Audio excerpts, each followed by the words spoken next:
तो यहाँ पर क्या बन जाएगा भाई, H1।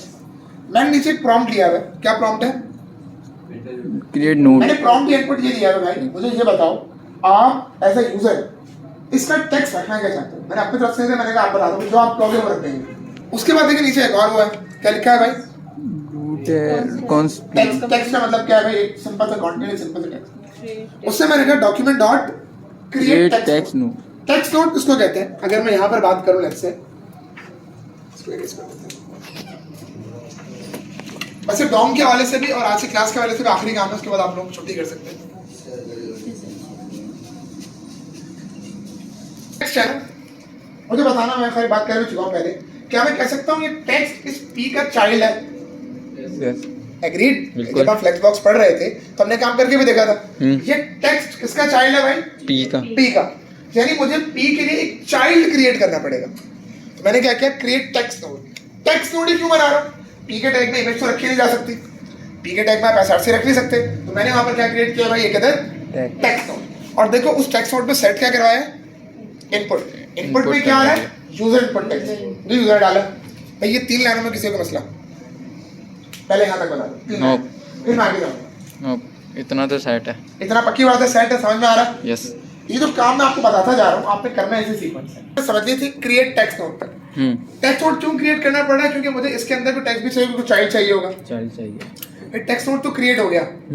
अब ये टेक्स्ट नोड जाएगा कहाँ, अब आ जाए लाइन नंबर 4 पे, क्या लिखा है, para dot append child. Append. अच्छा, अपेंड का काम क्या है कि अगर इस पैराग्राफ के अंदर पहले से कुछ बना हुआ है तो उसको भी रहने देना और उसके आगे इसका एक और चाइल्ड बना देना। यानी अगर फॉर एग्जांपल इस टैग का पहले से कोई चाइल्ड मौजूद है उसको रहने देना, उसके आगे इसका एक और चाइल्ड ऐड कर देना। ठीक है, क्लियर है। अगर पहले से कोई चाइल्ड है उसको रहने दो और उसके आगे अपेंड का काम क्या है, पुराने वाले को छोड़ के आगे बढ़ जाओ, उससे आगे इसका एक और चाइल्ड ऐड कर दो। अब अगर मैं इंसानों के अंदर बात करूं तो भाई एक बंदे के 2 चिल्ड्रन हो सकते हैं, बच्चे हो सकते हैं उसके। इस तरीके से टैग के अंदर भी 2 चिल्ड्रन एक साथ हो सकते हैं। ये क्लियर, अपेंड चाइल्ड काम करना। अब आ जाए नीचे, अब मैंने क्या गेट किया है, कांस्टेंट एलिमेंट।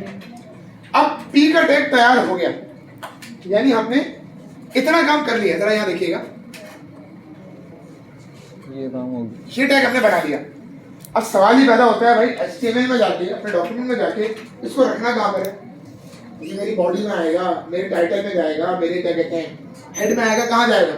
बिल्कुल। अब इसको रखने के लिए मैंने क्या किया था भाई, बॉडी को रूट की आईडी दी। आईडी क्यों दी है मैं समझाता हूँ। अभी मैंने थोड़ी देर पहले बात की थी, कभी भी आप चीजों को क्लास से या टैग के नाम से गेट नहीं कर सकते, हमेशा किससे गेट करते हैं, गेट एलिमेंट बाय आईडी। तो बॉडी को अगर मुझे गेट करना है, अगर मुझे पूरा पेज चाहिए तो मुझे क्या करना पड़ेगा भाई, बॉडी को आईडी दे दी मैंने। रूट क्यों दी, देखो मैंने बात की थी कि हम डॉम के अंदर बात करते हैं ट्री के ऊपर, दरख्त के ऊपर। बिल्कुल। दरख्त का जो स्टार्टिंग पॉइंट होता है वो क्या होता है भाई, उसकी जड़ें, उसके रूट्स। तो आपके पूरे HTML पेज के जो स्टार्टिंग पॉइंट है, आपकी पूरी की पूरी HTML जो बेस कर रही है वो किस चीज के ऊपर कर रही है, बॉडी। इसीलिए मैंने बॉडी को आईडी क्या दे दी भाई, रूट। और यहाँ पर गेट कर लिया आईडी को। अब देखो टेक्स्ट किसका चाइल्ड था, पी का। कहां पर अपेंड करवाया, पी के अंदर। लेकिन अब ये पूरा पी किसका चाइल्ड होगा, रूट, बॉडी का। देखो लाइन को लिखी हुई एलिमेंट डॉट अपेंड चाइल्ड, यानी बॉडी के साथ अपेंड कर दो किसको, पैराग्राफ।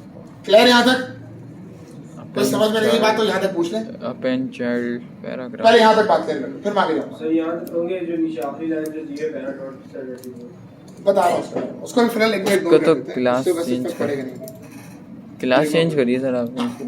पहले बताओ यहाँ तक क्लियर है, एलिमेंट बनाना समझ आ गया, एलिमेंट तक तो जरा क्विकली के बन रहा है। मैं यहाँ पर आता हूँ और इसकी अच्छी बात ये है, इसमें आपको भी दिखाते हैं हम करके थोड़ा सा काम। देख लो भाई, कोई H1 कोई P का टैग कुछ नहीं बना हुआ।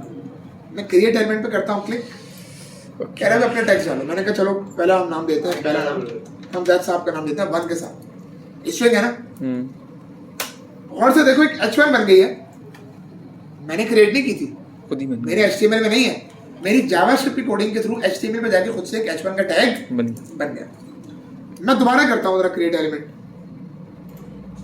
अब मैं नाम देता हूँ 2 पे शहीर एहतशाम, सही है। मूवी। देखो एक और H1 बन गई, और बन गई। क्लियर हो रही बात यहाँ तक।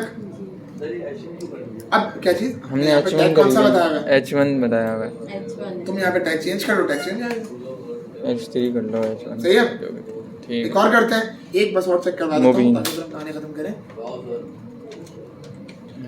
एहतशाम ये देखें जनाब, तो थर्ड नंबर पे किसका आ गया भाई?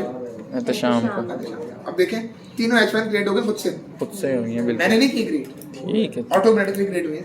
इस तरीके से आप कोई सा भी टैग बना सकते हैं, बट ज्यादातर जो हम टैग क्रिएट करते हैं वो या तो पी का करते हैं या H1 का करते हैं, और कुछ नहीं करते। और सर अगर हम H1 के साथ जैसे हेडिंग के नीचे पैराग्राफ वो भी ले तो एक सकते और बनाना हैं, पड़ेगा। वो भी ले सकते हैं ना सर, जैसा जैसा करना पड़ेगा एक और काम, एक और काम पी के बनेगा। लिए अलग काम करना पड़ेगा, H1 के लिए अलग काम करना अलग फंक्शन या पूरा Function. पूरा फंक्शन अलग बताता हूँ बनेगा। कैसे। मैं मिसाल के तौर पे इसको कहता हूँ क्रिएट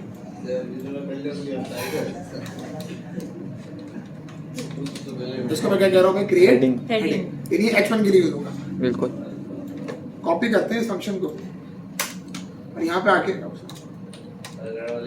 अटक गया, ये बोले बस कर हो गया, हो गया। आखिरी काम ही चल रहा है भाई, ये मैं कब से कह चुका है आखिरी कोड है वो, तो आप लोगों ने कहा कॉपी करके, सॉरी पैराग्राफ का खुद ही हो रहा है, जो हो रहा है हम नहीं कर रहे हैं। सभी रुक जाए और सही ठीक है जनाब, क्रिएट पैराग्राफ। अब मैं यहाँ पे क्या कहता हूँ P1, उसमें लोरैम डाल देंगे डेमिड टेक्स्ट अभी इसको भी एंटर टेक्स्ट हम देंगे, रुक जाओ। अब देखो यहाँ पर एक बटन हमने बनाया हुआ था क्रिएट एलिमेंट के नाम से, इसको हम कर देते हैं क्रिएट हेडिंग। सर हेडिंग ये सेट कर रहा हूँ, ओके सही है। ओके और इसी एक बटन को कॉपी कर लेते हैं, वो पैराग्राफ के लिए अलग क्रिएट पैराग्राफ, रुक गया सही है।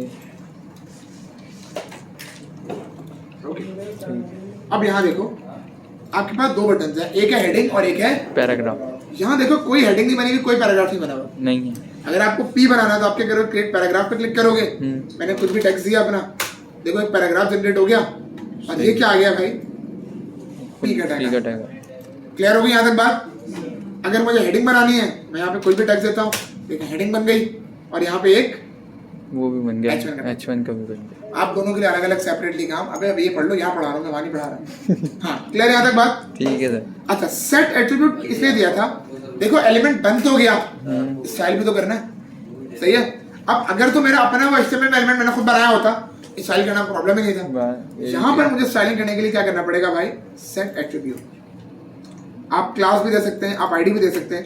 अभी थोड़ी देर पहले मैंने आपको बताया सेट एट्रीब्यूट का काम क्या होता है भाई, काम अगर कोई आईडी क्लास या आईडी जो भी आप देना चाह रहे हैं वो पहले से गिवन है तो उसको रिप्लेस कर दो, और अगर गिवन नहीं है तो नई आईडी सेट करवा नई दो। आईडी सेट कर। एक को मैं क्लास देता हूँ H और एक को मैं क्लास देता हूँ P। यहाँ पर आते हैं, कमेंट कर दो, ये सिर्फ मैं हैश डॉट H को भी स्टाइल कर देता हूँ और यहाँ पे आके डॉट P को भी स्टाइल कर देता हूँ। तो सर ये खुद ब खुद करेगा नहीं कर सकते हैं क्या मतलब, ये ये- कैसे एक साथ कैसे करें, अलग- P अलग है H अलग है, एक साथ कैसे करें। ठीक है जनाब, ये H1 का स्टाइल हो गया और ये हमारे पास P का स्टाइल हो गया।